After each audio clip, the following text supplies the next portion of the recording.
Se você acha que a Fórmula 1 de 2026 ainda está longe, eu preciso te avisar, ela já começou. E começou em silêncio, sem coletiva de imprensa, sem pintura oficial, sem holofotes. Enquanto o mundo olhava para simulações, renders digitais e promessas vagas, a Audi fez algo que ninguém esperava. Ela ligou o motor e colocou o carro no asfalto. O que aconteceu em Barcelona não foi apenas um shakedown, foi um aviso que pode mudar o equilíbrio de poder da Fórmula 1, ou expor um erro técnico capaz de destruir um projeto bilionário antes mesmo da primeira largada. E no centro disso tudo está um nome que carrega mais peso do que deveria: Gabriel Bortoleto. Se a Audi acertou, ele pode se tornar o símbolo de uma nova era, mas se errou, ele pode pagar o preço mais alto de todos. E para entender por que isso é tão sério, a gente precisa ir além do barulho do motor. A Fórmula 1 vive de ciclos. Toda grande mudança de regulamento cria um novo império e derruba outro. Foi assim em 2014, quando a Mercedes entendeu os motores híbridos melhor do que ninguém e dominou a categoria por quase uma década. Foi assim em 2022, quando a Red Bull leu o regulamento aerodinâmico como ninguém e deixou os rivais correndo atrás do prejuízo. 2026 é exatamente esse tipo de ruptura. Menos efeito solo, mais eletrificação, carros menores, mais leves, mais dependentes de software do que nunca. E a pergunta que todo engenheiro de Fórmula 1 está se fazendo agora é simples: quem entendeu isso primeiro? A Audi claramente acredita que foi ela. Enquanto Ferrari, Mercedes e Honda ainda protegem seus conceitos como segredos de Estado, a Audi decidiu fazer o oposto. Ela expôs o R26 ao mundo. E isso não é um gesto de marketing, é um movimento político. Quando você coloca um carro real na pista, você envia uma mensagem clara para o paddock: nosso conceito já existe, o seu ainda é teoria. E teoria não vence corridas. Mas essa ousadia vem com um risco enorme, porque quanto mais cedo você revela seu caminho, mais cedo os outros começam a tentar copiar ou encontrar falhas. E aqui entra o primeiro ponto técnico que realmente importa. O regulamento de 2026 muda completamente a lógica da Fórmula 1. A aerodinâmica perde parte do protagonismo que teve nos últimos anos e o carro volta a depender muito mais de estabilidade mecânica e gestão de energia. Isso muda tudo, e a Audi fez uma escolha que chamou a atenção imediatamente: pushrod na suspensão dianteira, enquanto boa parte do grid vinha apostando no pullrod. Isso não é detalhe estético, é filosofia de projeto. O pushrod facilita ajustes, melhora a previsibilidade do carro e favorece pilotos que ainda estão em fase de adaptação. O pullrod, por outro lado, permite ganhos aerodinâmicos mais agressivos, mas cobra um preço alto em sensibilidade. A Audi claramente escolheu o caminho da previsibilidade, e isso diz muito sobre quem eles esperam que seja o centro desse projeto. Antes de continuar, já deixo uma coisa clara: se você gosta de entender Fórmula 1 além do óbvio, além da tabela de tempos e da manchete rasa, se inscreve agora no Curva Final, porque é exatamente esse tipo de bastidor técnico que a gente vai destrinchar aqui. Agora, vamos ao coração do problema. Porque nenhuma escolha de suspensão importa se o motor falhar, e o motor da Audi para 2026 é, ao mesmo tempo, a maior promessa.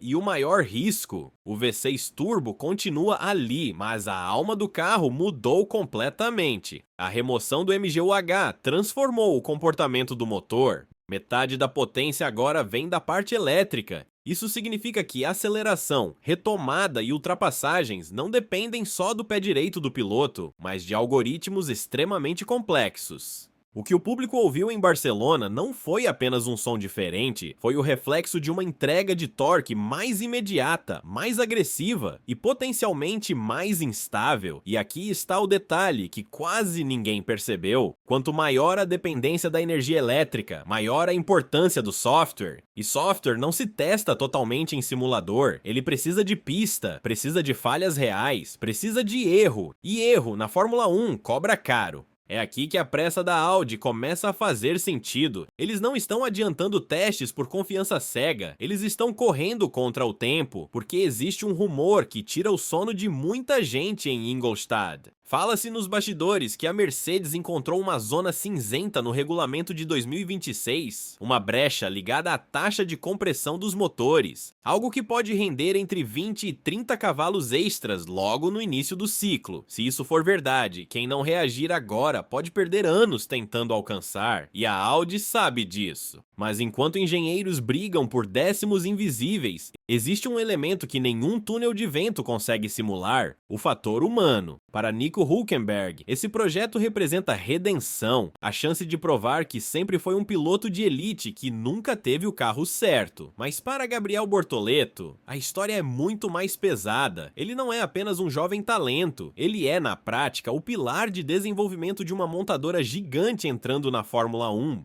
Cada comentário dele sobre equilíbrio, cada reclamação sobre tração, cada sensação de instabilidade, tudo isso influencia decisões que envolvem bilhões de euros. Para um veterano, isso já seria pressão suficiente para esmagar qualquer um. Para alguém no início da carreira, pode definir tudo. E é aqui que o projeto da Audi mostra sua face mais perigosa, porque se o carro for lento no início, a desculpa será o tempo de integração. Se o motor falhar, a culpa será da nova era híbrida. Mas se os resultados não aparecerem, o foco se volta inevitavelmente para os pilotos. E a Fórmula 1 não costuma ser paciente com promessas. Bortoleto não está apenas pilotando para vencer, ele está pilotando para provar que merece ser o rosto de uma nova era. Enquanto isso, a Audi joga um jogo psicológico pesado. Ao mostrar seu carro antes de todo mundo, ela força Ferrari, Red Bull e Mercedes a reagirem, a analisarem fotos granuladas, a especularem conceitos. Talvez o que vimos em Barcelona nem seja o verdadeiro coração do projeto, talvez seja apenas uma direção técnica, uma distração calculada. Porque um detalhe chamou a atenção de engenheiros mais atentos: os suportes duplos da asa traseira. Isso aponta para um foco extremo na aerodinâmica ativa, que será um divisor de águas em 2026. Reduzir arrasto em reta, aumentar carga em curva, tudo controlado eletronicamente. Se a Audi acertar esse equilíbrio, o carro pode ser devastador em corrida. Se errar, será uma presa fácil. E é por isso que Barcelona foi apenas o começo. Cada volta ali gerou dados que valem ouro: fluxo de combustível, resfriamento, comportamento térmico, entrega de energia elétrica. Enquanto alguns ainda confiam cegamente em simulações, a Audi aposta no asfalto real. Eles estão tentando comprar tempo, mas tempo na Fórmula 1 nunca é barato. A grande pergunta agora não é se o projeto é ambicioso. Isso é óbvio. A pergunta é: ele é rápido o suficiente para sobreviver à brutalidade da Fórmula 1 moderna? Porque o carro pode nascer bem, mas se não nascer competitivo, o ambiente se torna tóxico muito rápido, e montadoras não têm a mesma paciência que equipes tradicionais. A próxima aparição do R26 será com pintura oficial, sorrisos, fotos, marketing, mas os problemas detectados em Barcelona já estão sendo corrigidos em absoluto sigilo. A Fórmula 1 está mudando de pele, e pela primeira vez em muito tempo, o Brasil está no centro dessa transformação. O arrepio que Bortoleto sentiu ao ouvir aquele motor não foi apenas emoção, foi o presságio de algo grande, talvez glorioso, talvez cruel. Depois da primeira vez que o carro andou em pista, Bortoleto admitiu ter sentido arrepio por todo o corpo ao ouvir o motor sendo acionado. E agora eu quero saber de você: o som do novo motor Audi te convenceu? Essa antecipação coloca a equipe à frente, ou revela insegurança demais para um projeto desse tamanho? Gabriel Bortoleto será o nome de uma nova dinastia, ou o piloto que pagou o preço por apostar cedo demais? Deixa sua análise nos comentários, porque é isso que move o debate aqui no Curva Final. Se inscreve no canal, ativa o sininho, porque a temporada de 2026 já começou, mesmo que a primeira corrida ainda esteja longe, e nós estamos apenas na primeira volta.